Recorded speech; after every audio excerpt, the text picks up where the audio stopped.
अवां ताईं ख़बर पहुचायूं त वज़ीर आज़म इमरान ख़ान जी सदारत हेठि अॼु अहम इजलास थींदो। इजलास में परॾेही वज़ीर शाह महमूद कुरैशी समेत ॿिया अॻुवान शिरकत कंदा। अहम ख़बर है अवां खे ॾींदा हलूं त वज़ीर आज़म इमरान ख़ान जी सदारत हेठि अॼु अहम इजलास थींदो। इन हवाले सां राब्तो कयो आहे इस्लामाबाद में आवाज़ टीवी जे अवां खे अपडेट कंदा हलूं। ब्रेकिंग न्यूज़ है त इजलास में परॾेही वज़ीर शाह महमूद कुरैशी समेत ॿिया शिरकत कंदा। इजलास में क़ौमी राब्ता कमेटी ऐं NCOC जे फ़ैसिलनि समेत ॿियनि मामलनि ते गौर वीचार कयो वेंदो। इन हवाले सां राब्तो कयो आहे इस्लामाबाद में आवाज़ टीवी जे ब्यूरो चीफ कुर्बान बलोच सां। जी कुर्बान, कहिड़ा अपडेट्स आहिनि?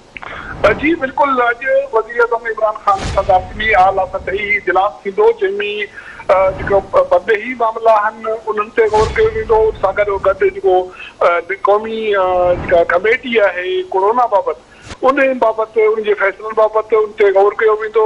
छो त गुज़िरियल कुझु ॾींहंनि खां NCOC मुख़्तलिफ़ फ़ैसिला कया आहिनि। उन सां गॾोगॾु परॾेही मामलनि जे हवाले सां त ख़ासि करके ताज़ो इंडिया खां कोई शयूं इम्पोर्ट करण जे हवाले सां कुझु फ़ैसिला थिया जंहिंजे करे उहे शयूं कैबिनेट में आयूं। कैबिनेट में उन ते गौर थियो ऐं उन खां पोइ इहा ज़रूरत महसूसु कई वई त इन हवाले सां लाॻापियल जेके बि स्टेक होल्डर्स आहिनि उन्हनि जी आला सतही इजलास वज़ीर आज़म उनजी सदारत करे जंहिंमें उन समूरनि मामलनि ते गौर करे उन हवाले सां जेका हिकमत मिली आहे उन खे चार्ट आउट कजे, उनखे हतमी शिकिल ॾिजे त जीअं ही कोरोना वारी वबा आहे उन ते काबू पाए सघिजे। छो त कोरोना केसिस मुल्क में वधनि पिया तेज़ी सां ऐं उनजी वैक्सीनेशन बि जारी आहे, पर उन हवाले सां जेके बि SOPs आहिनि उन ते घटि अमल दरामद थिए पियो त उन हवालनि मामलनि खे हतमी शिकिल ॾिनी वेंदी।